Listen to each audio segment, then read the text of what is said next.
Welcome, Internet and Space Monkeys, to the Internet's least watched, recurring, kind of vlog-ish, sort of podcast thing, which I call Freelancing. And maybe people would watch it more if I actually knew what the hell it was. I don't know. I'm happy with what I've gotten. I am Blue Highwind, a blogger who talks in the microphone weekly about random subjects. If this is your first time listening, you will probably be deeply disappointed because I'm not terribly entertaining, nor am I funny, and you will get nothing out of this.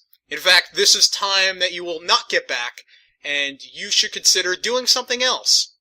Perhaps chess. But if you are stupid enough to continue listening, we have a topic tonight, and that topic is RPGs I never quite finished. If you do read my blog, you will notice that a great deal of the video game reviews have been Japanese RPGs. In fact, most of them have been. And in order to go and fill up content, every so often, usually monthly, I will be playing a JRPG. Unfortunately, Japanese role-playing games are very, very long and involved, and they are kind of hit or miss. So, where you might get the Bravely Defaults every so often, the truly fantastic, fun games you can play for 70 hours, you will also get occasionally miserable games, or games you really just can't play at all, or games that seem generally okay, but you couldn't get through in the long haul. Now, there are the games that I've booted up, started playing, and immediately hated. One of those is Ni no Kuni, which I know the internet will have me on a pitchfork, and do not worry, I have taken my fire antidote pills. Pitchforks, fire, all those things will not work. Don't try a noose, though. I couldn't find any noose repellents. Shit, I shouldn't have told you that. Anyway, Ni no Kuni, I started playing it, and I was actually playing the demo that was released on the PlayStation Network, and I hated everything about it. I love the art style. I was really looking forward to that game. I love Studio Ghibli. Atlas is a very good company. There was a lot to look forward to there. And then I started playing the actual battle system, and it was atrocious. It was horrible. The last gen was particularly bad with these kind of pseudo-real-time, pseudo-turn-based kind of games. It was like Final Fantasy 13, and just about everything afterwards decided, you know, we're ditching turn-based, and we're gonna have this ridiculous crap. And it wasn't any fun. Ni no Kuni, I found it nearly impossible to control, and I gave up. I finished the demo, and I'm like, yep, I don't need to play that. Another one that was like that was The Last Story, which I actually bought, and never quite got around to returning. That's $20 I'm never getting back. Oh, man. So, yeah, The Last Story, it's actually right in my video game case right now. I can look at it. Never played it. Well, I did play it. I got stuck on a boss for like 20 minutes. I could not make any fucking sense of what I was doing. Gave up. Then there was White Knight Chronicles, a game I got in exchange for Bioshock Infinite, which I think I still have, actually. I don't know why. That was a game which I thought very interesting. Another Atlas game, come to think of it. Weird. So, I started playing it. First thing they ask you to do is create your own avatar, and it was incredibly in-depth. Huge amounts of detail, so I decided, you know what, I'm gonna make my dream little Blue in the game, who was an 8-foot-tall woman with gigantic tits and purple hair. You know, I figure, hey, let's have Brienne of Tarth, except with bigger tits and is much cuter. You know, I have my particular interest in certain things. Don't judge me, the game wasn't. But then the game did, because it decided the character I created was useless to the story. Instead, it was starring generic RPG protagonist number 567. He's fresh out of the factory, as generic as they come. We finished one location together, then the first dungeon, my character was cut out of the game. I assume my character would come back later, but it's like, you know what? Fuck you, game. I created my character, my stamp, it should be my story.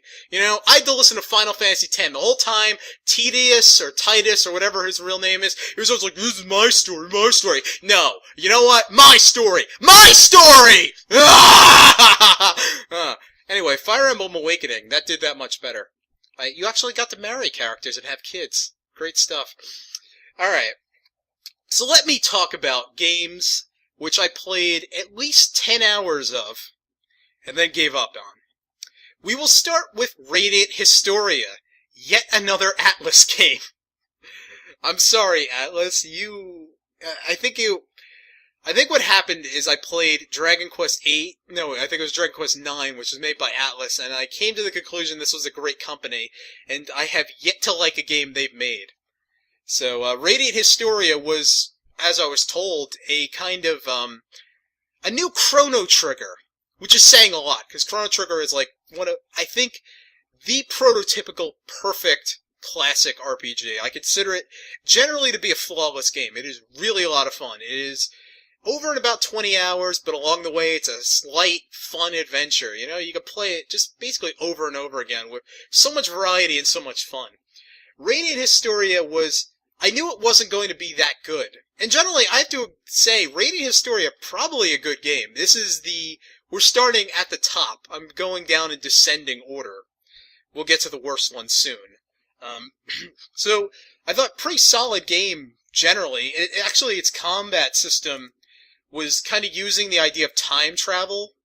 So, what it did was actually almost exactly the same as the Brave and Default system, where you can move your attacks down, but you'd sacrifice a later attack. But you could also see the order of attacks, so you could see what was happening, and you could target enemy attacks. The only problem was, this game was ridiculously hard. In fact, Radiant Historia is, without a doubt, the most difficult JRPG I have ever played. And, you know, I played some really tough games before. I played Final Fantasy IV DS. I beat Bravely Default. That was pretty tough. Not that tough in retrospect. I probably should just leveled more. Then there was Resonance of Fate, which I thought was going to be the hardest JRPG ever. It got nothing on Radiant Historia. Radiant Historia is a game that, by the time you reach, like, Chapter 4, every single random encounter is basically a boss fight. Like, an extremely tough boss fight. Because the enemies, they get, like, 8 attacks to your 1, and they hit really, really hard. There's also a grid system, which makes it difficult for you to target particular enemies, and some enemies will just completely fuck you up, and then there'll be, like, a shield in front of them. And it's kind of annoying. No, I kind of liked Radiant Historia. I thought the story was kind of generic, because in retrospect, I can barely remember anything that happened in that game. When I played it, I got this game the day the Broncos lost last season, which was my birthday. Or, well, the day of my birthday party. About 2 months later, I was playing it on and off, and I couldn't get through it. I tried my best. I really liked the time travel business, which was kind of done better than Chrono Trigger in a lot of ways, because going back and forth completed challenge. The story is completely linear. It's it happening in one general time frame. You're not jumping around the whole world. It's not better than Chrono Trigger. It's different.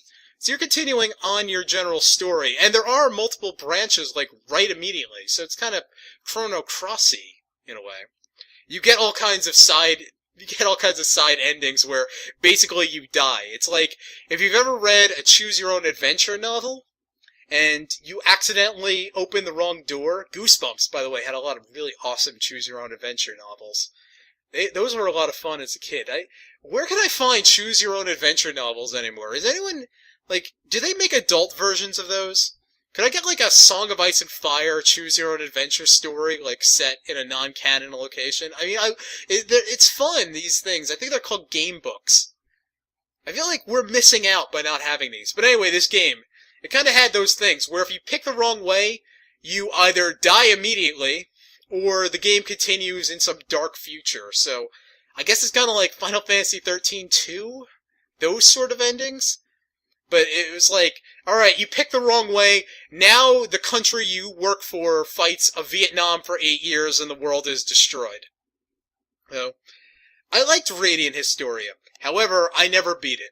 And I never got far enough to ever give it a review. I think I might have considered at some point, but I just could not get the handle of the battle system. It was just too hard.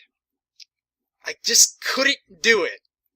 And I'm sure somewhere out there, there's those people who are like, he could have beat Radiant Historia, pussy, one of those people, the kind of guys who are like, oh, Fire Emblem Sacred Stones, that game's way too easy, fuck all you pussies who play that, damn casuals, those kind of hardcore people, I'm sure somebody a while back was like, Radiant Historia, Resonance of Fate, that game wasn't hard at all, no, this game is actually extremely difficult. And it might be the difference between playing, I consider the prototypical, bizarrely designed RPG to be Final Fantasy VIII, where if you play it knowing what to do, it is the easiest game in the world. Just completely simple. It is a total fucking cakewalk from beginning to end, except for one super boss battle that's actually difficult. If you don't know what to do, it is the most incredible slog, and you will eventually reach a wall and be defeated. So I guess Radiant Historia is kind of like that. And I would have liked to have beaten it. Maybe I will sometime in the future, but it wasn't now. Okay. Moving on to what I suspect will be the most popular game on the list is The World Ends With You. This is a game I think was actually on my list of upcoming posts back in December because I just got this game for Christmas. And I played it for a few hours at Christmas, and I put it down, because I decided I didn't like it right there. And, I forget what I started playing instead. I think it was Fire Emblem Awakening, of course. Between this and Fire Emblem Awakening. Alright. People are going to hate me. I don't like The World Ends With You. I do not like this game. I started playing it. There are things about it that I think are clever. There's a lot of things I don't like. I'll start with the battle system, okay? This game came out in, let's see what Wikipedia tells me, 2008, and in Japan in 2007. So, this was right around the time that the Nintendo actually, a few years after the Nintendo DS just came out. Weird. Odd. When the Nintendo DS first came out, everybody kind of thought the touchscreen crap was, essential to the game. So, you'd use the stupid pen for everything. There was Zelda Phantom Hourglass, which used all touchscreen controls for some ridiculous reason. So The World Ends With You, or as it's known by fans, TWEWY uses this system where you fight using the stylus. You have buttons, which you could use, but you don't. You use the stylus. You use it to move, you use it to attack, you use it to dodge. You use it for everything. And it's such a mess to play with. The Nintendo DS screen, and let me open up my trusty Nintendo DS. Here, Internet, listen to my loving Nintendo DS's clunk when I close it. Oh, I love you! Mwah! Mwah! I've had such great times with you, Nintendo DS. Anyway, the screen on this thing isn't all that big. Stylus is always awkward. In fact, I've mostly used a plastic thermometer, or my 3DS stylus, which somehow or another I've managed to hold on to. So anyway, it starts getting really, really cluttered. It's kind of like playing Kingdom Hearts Chain of Memories on the GBA with absolutely shitty controls, just hopelessly bad. So the game gives you a whole giant list. There's just massive row of kinds of magic. I'm completely overwhelmed by the kinds of magic I got. I completely, fallen over trying to hold these things with 6 different hands. It's ridiculous. So, basically, I just sort of limited myself to the ones I could use reliably. So there was, a potion, which I healed. I'm like, okay, that's good. Then there's one you just kind of gotta slash the enemies a little bit. That's okay. One where you just kind of gotta press down. One where you gotta tap. And immediately it becomes a giant mess, because the game, as much as I love the Nintendo DS, the stylus isn't all that good at differentiating, say, a tap and a swipe, or when I want to jump and when I don't want to jump. By the way, speaking about the Phantom Hourglass game, and its sequel, there was a roll ability in that game, where you gotta, draw a tiny little circle. That is impossible to do. Cannot be done. It only will happen randomly. And a lot of the controls in TWEWY felt like that. And I'm sure people loved it. It's a great game probably to go and play on the toilet. Or in the airplane or something like that. I was playing it. It was my main game. It wasn't really a time waster or nothing like that. Here I am. I'm playing this game. And I do not like this control at all. And not to mention, it is insanely complicated because you also can control the top layer, which I did not understand at all. There was kind of like this weird DDR sort of thing where you press the arrow keys in a certain way and you'll get certain attacks. It really didn't make any sense. And maybe I could have come to enjoy Twelly, except for the fact I hate this game's storyline. I really, really don't like this game's storyline. Essentially, you're a Japanese teenager who gets run over by a car and you end up in Limbo. Limbo being this Japanese city, this neighborhood in Tokyo called Shibuya, where... Shibuya! Anyway, Shibuya. You're wandering around, and basically, the devil or somebody, death, goes just like, alright, we're gonna fuck with you. So you're just given mindless tasks. It's like, run around, go in, be a roadie for this one guy. Go find a dog. And no, I don't think, it wasn't find a dog, it was play tops. Play Beyblade with some dude. And by the way, the Beyblade minigame was awful. Let me think, what were the other things you did? I think there was like, advertise some stupid marketing program for this corporation. Go help this middle management loser sell some product that his company is rolling out. It's like, what? You're just wasting my time, aren't you? Like, this whole thing is just a giant joke. And as I continue, like, every day, the city, like, kind of folds in a weird way, like, doors open and close. And by the way, one thing I will say that's good about The World Ends With You, I really like the art style. Some of the characters look a little weird. Tetsuya Nomura went a little bit overboard with the skinniness. That looks like, you know, for 8 cents a day, little Neku, you could feed Neku. You could feed his hipster girlfriend, whose name I don't remember. Let me see if I can find it.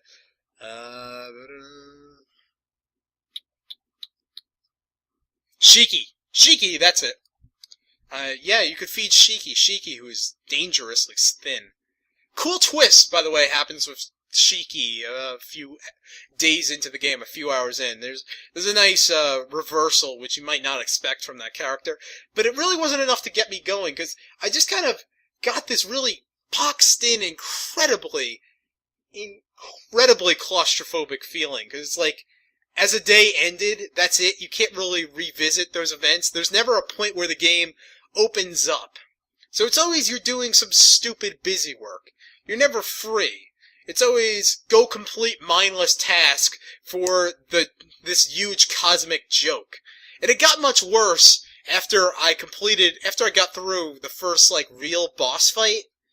Which, with these controls, actually defeating a boss. Oh my god, that was horrible. So then, like, the whole thing starts over again, because again, you are this cosmic plaything. This whole thing is just one giant idiot laughing at you, and you're teamed up with this gray-haired kid, Joshua. That's his name, Joshua. You're teamed up with this gray-haired kid, Joshua, who is, again, fucking with you. Everybody's fucking with you. And eventually, I reached this point where I continued on the game, and I just suddenly started having, like, a panic attack. Because I felt so boxed in. Like, this is something that's only happened with me in one other game, and that was called Final Fantasy XIII.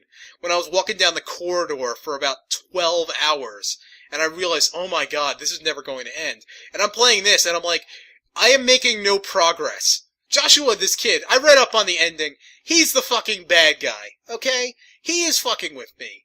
This whole thing is his device, and he's jumping down, and he's making me complete these idiotic tasks, and I couldn't take it anymore. I felt like a goddamn slave. Like, there's no way out. This game is just torturing me, and I couldn't play it anymore. I was honestly having, like, a real freak out. Like, I had to put the game down, and I had to, like, just close my eyes, and, like, I was dizzy for the rest of the day. It was frightening. It was really scary. I might not be all that there mentally if I had this reaction to a game, but it's like, I could not take it. I just couldn't. So, The World Ends With You. Sorry, Twelly. I played about 10 hours, I got through like a third of it. So there you are. There's that. Now, the third game on our tour is called Xenogears, and it is the worst one of them all.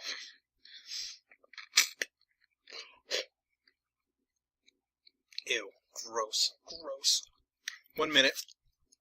Sorry, to explain what just happened there, I kind of coughed up some black shit. My job is extremely dirty, and, like, all the dust and the nastiness goes down your nose, and it was kind of like in the phlegm or whatever, and I coughed up, and it, like, got on my finger. Ugh, it was disgusting. It was like spitting up tar. Ew! Anyway, on a subject that is more pleasant than that, Xenogears.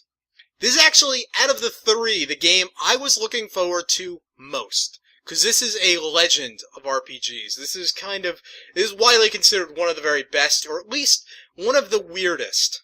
And one of the things that really got me excited about this game is, number one, giant robots. Number two, the entire game I've heard is an elaborate allegory for, not Coptic,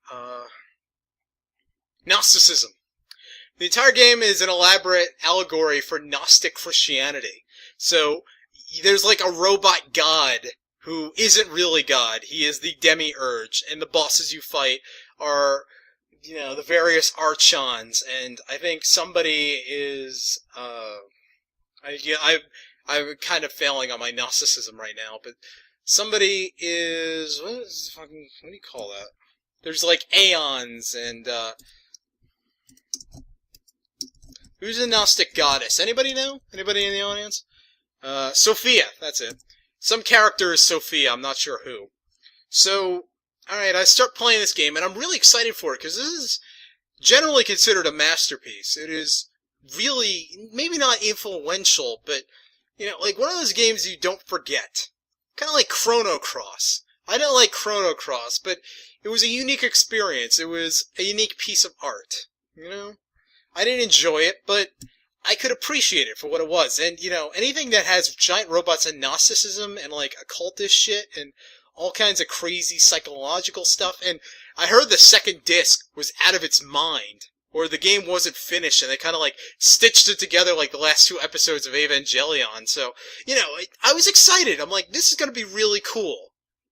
And I start playing the game, and it's terrible. It's awful. This is one of the worst JRPGs I've ever played, and, I might be an incredibly bad critic, but, like, one of the basic problems I have with RPGs, like, one of those things I just really despise, is if there's too much talking. There's, like, any game at all.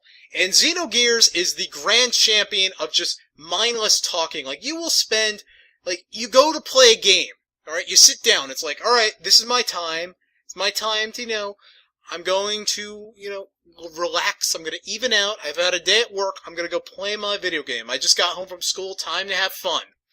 You start playing the game, and 2 hours later, you have not played the game at all. They have just talked the entire time. And part of the thing that makes Xenogears so intolerable is the fact that this game has the slowest text scrolls I have ever seen. It is unbelievable. In nearly every game, if you hit A or X or whatever, I think Xbox has A too, anything, the entire text will show up. So then you could read quickly. I read quickly. I am an avid reader.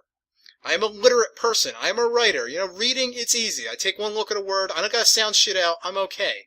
Alright? I can read a lot faster than I think every video game has ever thought. Sometimes I have to have subtitles for video games just because I can't really understand what people say sometimes, but it's okay. I can communicate better through text than I can through talking. But in this, it scrolls so slowly. It goes slower than the speed a voice actor would say. It's ridiculous, and you cannot change it. There is no option. Like this just incredibly basic thing. Just basic convenience of being the speed up text scrolls, that's not there. And you know what? That's not even like an uncommon thing. It's not like, oh, skipping cutscenes, that wasn't common until the PlayStation 2 era. Like, no. No. Speeding up text scroll, that's like in every single Final Fantasy game. At least in the Super Nintendo ones. Like, there wasn't this slow scrolling. Like, that was just like an industry standard. It's like today, finding a game that you can't skip cutscenes. Like, say, Metroid Other M! Fuck you, Metroid Other M. Unskippable cutscenes. My god. What the hell? So, I'm playing Xenogears, and, there be a dungeon.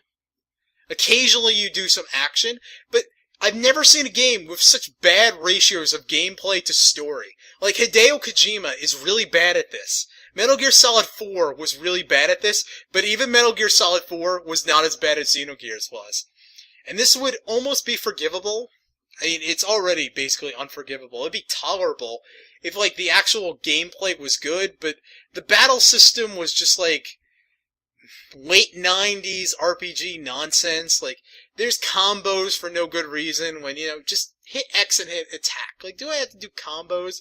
And I never understood what the optimization was. Do I want to attack a lot or just once? Why is there an option to attack once? I figure you just attack a lot every time. What's going on here? And, there was, like, weird Chrono Trigger things. I think there was a missing ability. Like, Chrono Trigger's idea, there's a random chance you're gonna miss the more times you attack. I think there was that kind of nonsense. And also, there was an entire thing going on where you played as gears. That's what the robots were called. Alright, playing as a giant robot. Sounds really cool. It is not. Giant robot battles, there's like virtually nothing to do. The entire time you're playing, you're running low on fuel. They turn the dungeons into these platforming sections where if you miss your jumps, you have to start all over again. Random encounters are torturous. There are lots of random encounters. I guess this is this way's game of, like, filling in the EXP you're not getting because the characters are talking the entire time. So, you fall down a hill, you gotta go back up the hill. Fall down, gotta go back. Up, I'm out of fuel, game over, you're dead. That's the kind of thing you're dealing with. And again, it would be so much better if the talking scenes was compelling, but it's not.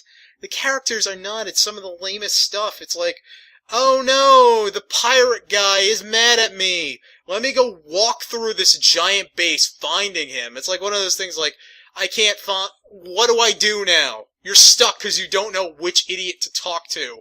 For no reason, nothing's happening. It's just the game needs to have its story. And you know what? No. I'm not here to have its story. You know what? You want to go and make a bad anime, make a bad anime. You want to make a video game, it's called gameplay. Have it. So Xenogears, I played, I'm going to guess a quarter of it. I did not get through the first disc, but I got pretty deep. There was one really, really cool, entirely cutscene situation where, like, an evil robot showed up and killed all my friends. And I'm sure my friends are just coming back, because, RPGs. I know this kind of thing. And that was it. That's all I could take. I got stuck in a sewer where I was playing just with your main character and some guy we found in a prison. And I was stuck down there. I kept getting lost. Supposedly there was an incredibly tough boss. I didn't even get that far. I was like just completely lost in the sewer for hours. And that was it. I gave up. My computer last year crashed, and I had to reset it back to factory standards. So my save file at Xenogears disappeared. I don't mourn it. I really don't. So, those are the 3 JRPGs I could not finish. There have been many more, but these were the ones I figured might as well talk about, because people will most likely hate me for this. Oh well. Nothing I could do. Let's talk about blog stuff. The next week is I have to catch up on all the movies I haven't seen. So I'm thinking tomorrow I can't, but on Wednesday I'm going to go to the movie theater and I'm going to go see 3 films. I'm going to see Bears because it looks adorable. Oh. I'm going to see Transcendence because it looks terrible. And I'm going to see Draft Day just because it's filler, It's football. Football! You're all ready for some football? So that's 3 posts right there. On Friday, the new movie that's coming out is basically just The Quiet Ones, and that's it. There's also a movie called Brick Mansions, which is the remake of a French movie called District 8? District 13? What's it called? District B13. That's the movie. It's a French parkour action film. There's an American remake, which is called Brick Mansions, which stars the same guy and the late it was not Peter, it was Paul. The late Paul Walker.